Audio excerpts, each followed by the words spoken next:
स्वागत है आपका हमारे channel short note for you में। आज हम करने वाले यूनिट 4 का सेकंड पार्ट स्टार्ट और सबसे इंपॉर्टेंट टॉपिक से हम स्टार्ट करने वाले आज earn value analysis. Earn value analysis is a method to measure a project progress. एक मेथड होता है जो हमारी प्रोजेक्ट की प्रोग्रेस मेजर करता रहता है। Predict completion date and final cost, जो हमारी कंप्लीशन डेट है प्रोजेक्ट की और जो उसमें फाइनल कॉस्ट लगने वाली है उसे प्रिडिक्ट करते हैं। And analyse difference in schedule and budget, तो ये एनालाइज करता है शेड्यूल्स में क्या डिफरेंस है, जो हमारा एक्चुअल शेड्यूल है और जो हमने प्लान शेड्यूल था उनके बीच में क्या डिफरेंस है, जो हमारा एक्चुअल बजट लग रहा है और जो हमने प्लान बजट करा था उनके बीच में क्या डिफरेंस है।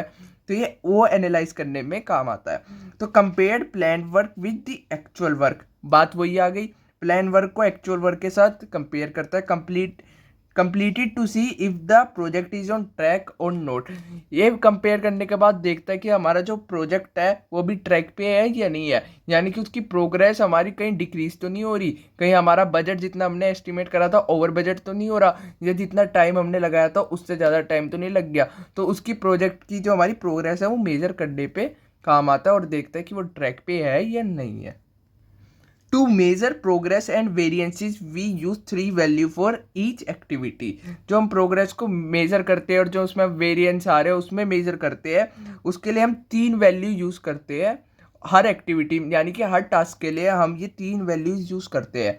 कौन कौन सी वैल्यूज है? Plan value, actual value, earn value. तो प्लान वैल्यू को अगर हम देखें तो इसे हम budget cost of work schedule भी कहते हैं। तो budget cost for the work schedule to be done.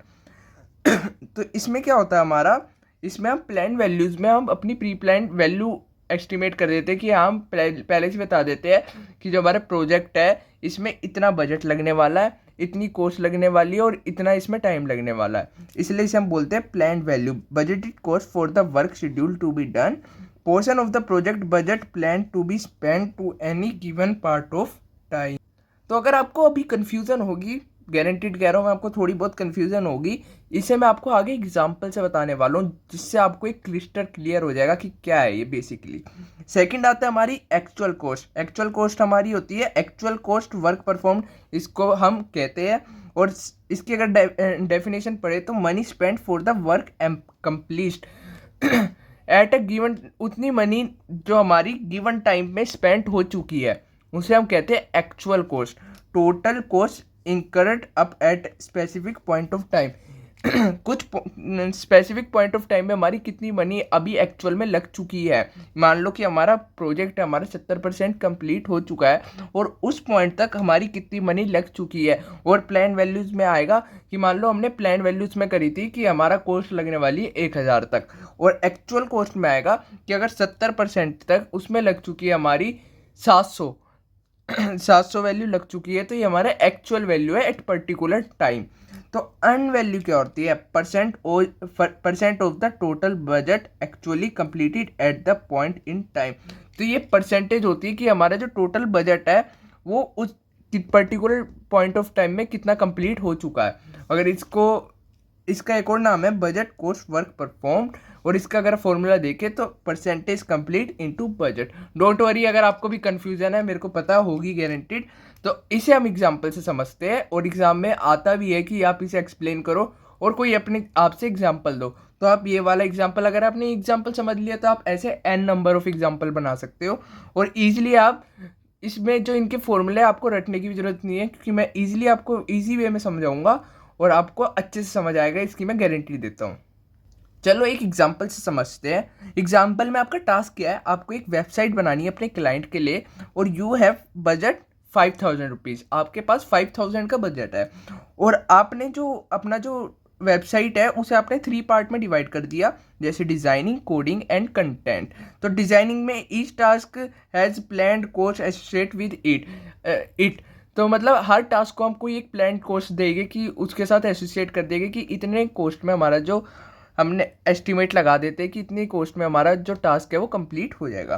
तो प्लान वैल्यू में यही होता है कि हम उसके कॉरस्पॉन्डिंग हम कोई भी अपनी कॉस्ट एस्टिमेट कर देते हैं और वो बता देते हैं। Let's say you plan to spend, हम प्लान करते हैं हम कितना स्पेंड करने वाले हैं, वो आता है हमारी प्लान वैल्यू में। 2000 on designing, 2500 on coding and 500 on any content.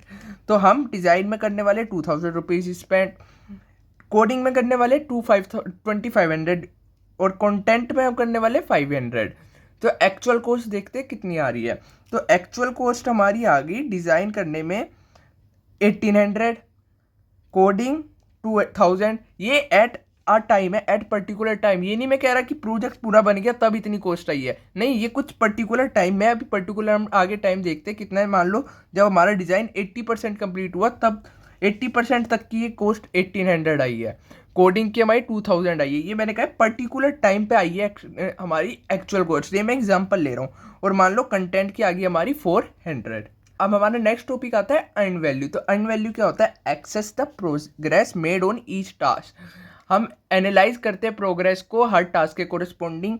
Assume completed. अब हम कंप्लीट एज्यूम कर रहे हैं कि हमारा जो डिज़ाइन है वो 80% कंप्लीट हो चुका है, 60% हमारा कोडिंग का पार्ट कंप्लीट हो चुका है एंड 90% हमारा कंटेंट का पार्ट कंप्लीट हो चुका है। तो अर्न वैल्यू हम कैसे निकालेंगे? अगर हम अर्न वैल्यू देखा जाए, अगर हम प्लान कॉस्ट के हिसाब से चले तो अगर जब हमारा 80% अगर हमारा कंप्लीट हो गया है तो अब तक की हमारा जो कॉस्ट होनी थी 80% को कंप्लीट होने की वो 1600 होनी चाहिए थी। जो कोडिंग को कंप्लीट 60% हमारा कोडिंग कंप्लीट हो गया और जो हमारी प्लान वैल्यू थी हमारी 2500। तो 60% कंप्लीट होने की कॉस्ट होनी चाहिए थी 1500 एंड कंटेंट हमारा 90% कंप्लीट हो गया, उसकी प्लान वैल्यू थी 500। तो 90% जो हमारा कंटेंट कंप्लीट हुआ है उसकी अभी तक कॉस्ट लगनी चाहिए थी 450 जो हमारी प्लान वैल्यू के हिसाब से। तो चलो कैलकुलेट करते हैं अर्न वैल्यू। इसमें हम क्या क्या कैलकुलेट करने वाले? Cost variance, schedule variance, cost performance index and schedule performance index. तो चलो समझते हैं वन बाय वन। तो कॉस्ट वेरिएंस में हम देखते हैं कॉस्ट वेरिएंस का काम क्या है। Cost variance help us to understand whether we are under or over budget. Simply कि हम बजट के अंदर है या बजट ओवर तो नहीं हो गया हमारा, ये अंडरस्टैंड करने में हेल्प करता है। तो कॉस्ट वेरिएंस जो हमने अर्न वैल्यू निकाली है, अर्न वैल्यू की मतलब अब तक इतने कंप्लीशन में हमारी इतनी वैल्यू स्पेंड होनी चाहिए थी और हुई कितनी है वो आती है एक्चुअल वैल्यू। तो 80% में हमारी अगर हम देखा जाए तो हमारी मान लो अगर हम डिज़ाइन के लिए करें तो 80% में हमारी डिज़ाइन में 1800 हमारी कॉस्ट लग चुकी है, पर लगनी कितनी चाहिए थी? 1600। तो हम simply earn value minus actual value करेंगे। और अगर ये नेगेटिव में आई तो इसका मतलब जो हमारा प्रोजेक्ट है वो ओवर बजट जाने वाला है, क्योंकि गारंटीड है जहाँ हमें 1600 लगने थे 80% में ही वो 1800 लग चुकी है हमारी कॉस्ट। तो हमारा जो प्रोजेक्ट है वो ओवर बजट हो गया। तो देखते हैं अर्न वैल्यू हमारी 1600 थी, डिज़ाइन की बात कर रहे हैं, और एक्चुअल वैल्यू हमारी 1800 लग चुकी है। तो हम अगर इसका फॉर्मूला भी अगर आपको याद तो इजीली हो जाएगा कि earn value minus actual value, ये इसका फॉर्मूला है, कोई रटने की जरूरत नहीं है, सिर्फ समझो आप। तो अगर हम निकाले तो -200 आया। तो -200 का मतलब है negative indicate you have spent more than plan.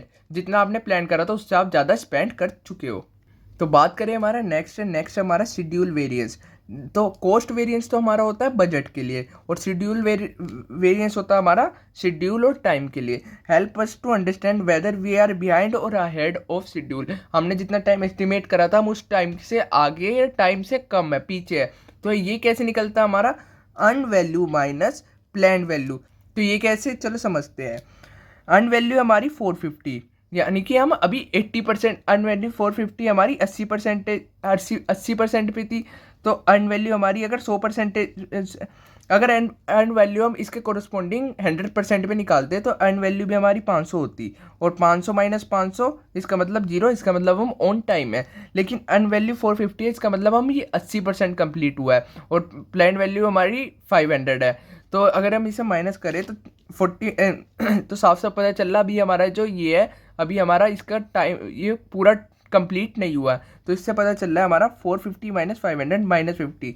तो नेगेटिव मैच से हम ये समझ रहे हैं कि हम अभी शेड्यूल से पीछे चल रहे हैं। अगर ये हमारा अर्न वैल्यू हमारी 500 होती इसका मतलब हमारा 100% कंप्लीट हो गया होता और हम शेड्यूल के साथ साथ चल रहे होते। तो नेक्स्ट आता है हमारा कॉस्ट परफॉर्मेंस इंडेक्स। तो ये हमारा एफिशिएंसी मेजर करता है स्पेंडिंग की। तो अगर आपको मैं बताऊं तो कॉस्ट परफॉर्मेंस एफिशिएंसी क्या होती है? एफिशिएंसी ये होता है कि आपने टोटल में से कितना वर्क डन करा है, टोटल कितना था और उसमें से आपने कितना वर्क डन करा है, तो इससे हम निकालते हैं एफिशिएंसी। इसका फॉर्मूला है earn value minus actual cost. तो एक्चुअल कॉस्ट आ रही है हमारी 2200, पर जो अर्न वैल्यू है, अर्न वैल्यू हमारी 1500, तो एक्चुअल कॉस्ट हमारी अर्न वैल्यू से ज़्यादा आ रही है, हमारा फुल यूटिलाइजेशन नहीं हो रहा।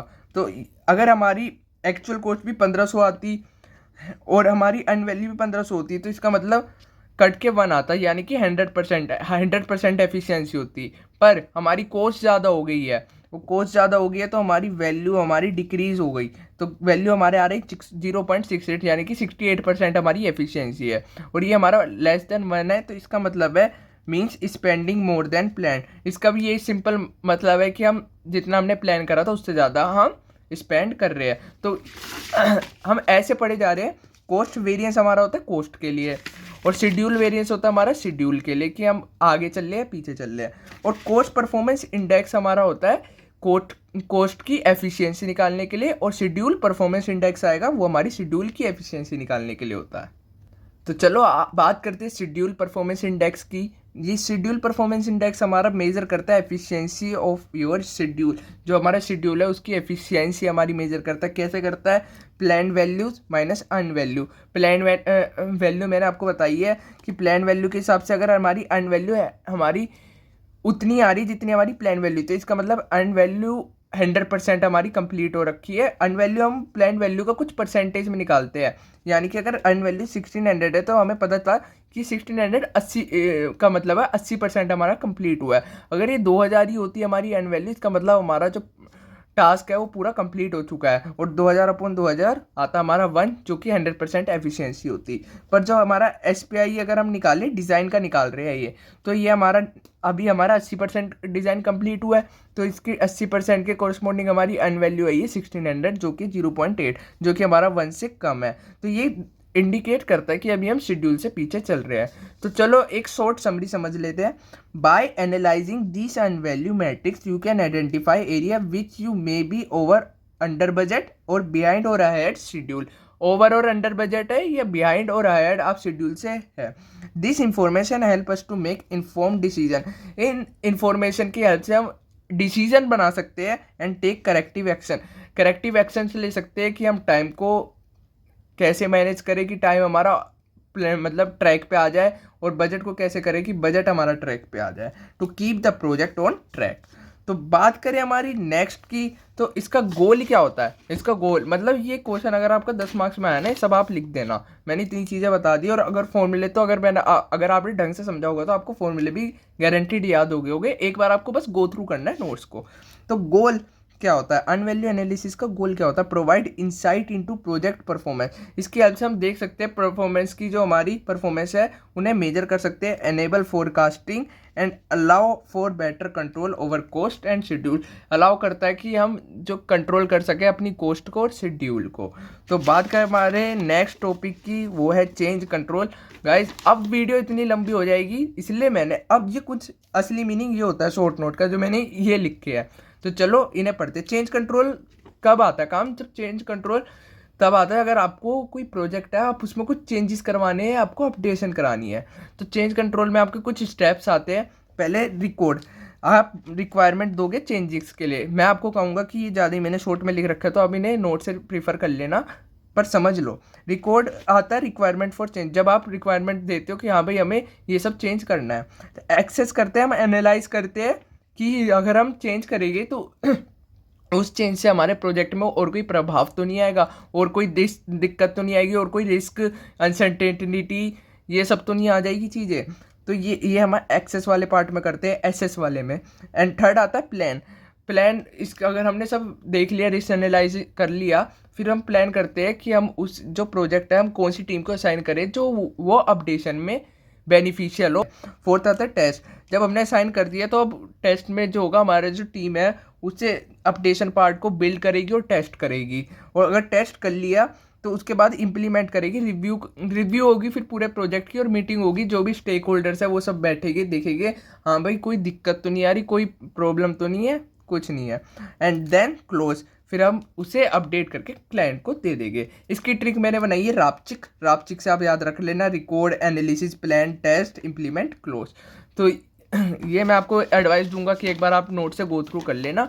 लास्ट है कॉन्ट्रैक्ट मैनेजमेंट। ये भी आप अपने नोट से गो थ्रू कर लेना, बस आपको थोड़ा बहुत मैं आइडिया दे देता हूँ क्या है कॉन्ट्रैक्ट मैनेजमेंट। आपका जो जब भी आप प्रोजेक्ट क्लाइंट और प्रोजेक्ट मैनेजर उनके बीच में मीटिंग होती है, जब भी वो प्रोजेक्ट बनाने के लिए देते हैं तो कुछ टर्म्स एंड कंडीशन वो डिस्कस करते हैं वगैरह वगैरह, बहुत चीज़ें डिस्कस होती है, तो वो आता है आपके कॉन्ट्रैक्ट मैनेजमेंट में। इसके 4 टाइप होती है, pre award, post award contract management, financially contract management and risk and compliance contract management. Pre award contract management में हम डिस्कस करते, पहले ही हम पैसों का डिस्कस कर लेते हैं, हाँ भाई पहले इतना पैसा लगना है दे दो। पोस्ट अवॉर्ड कॉन्ट्रैक्ट मैनेजमेंट में पहले पूरा प्रोजेक्ट बन जाता है, फिर हम देखते हैं कहाँ कहाँ हमारे क्या क्या लगा है, उसके हिसाब से हम पेमेंट करते हैं। फाइनेंशियली कॉन्ट्रैक्ट मैनेजमेंट में सीधा मैंने यहाँ पे लिख दिया चेक लेगा या कैश, तो मतलब इसमें हम डिस्कस करते हैं पेमेंट के मेथड, काफ़ी चीज़ें इनमें भी है, आप आराम से पढ़ लेना, पर एक मैंने ओवरव्यू दिया है कि पेमेंट के मेथड डिस्कस होते हैं, कार्ड से लोगे, चेक से लोगे, कैश से लोगे, ये सब। Risk and compliance contract management, इसमें हम डिस्कस करते हैं क्या क्या रिस्क आने वाले और क्या क्या हम उसमें एक्शंस लेने वाले। तो बस यहीं तक थी आपकी यूनिट 4। अब इसके बाद मैं अपलोड करने वाला हूँ यूनिट 5।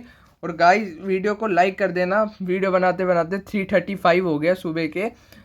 तो बाय बस, और अगर नोट्स आपको टेलीग्राम चैनल पे मिल जाएंगे, तब तक के लिए take care and all the best for your exam. Thank you, bye.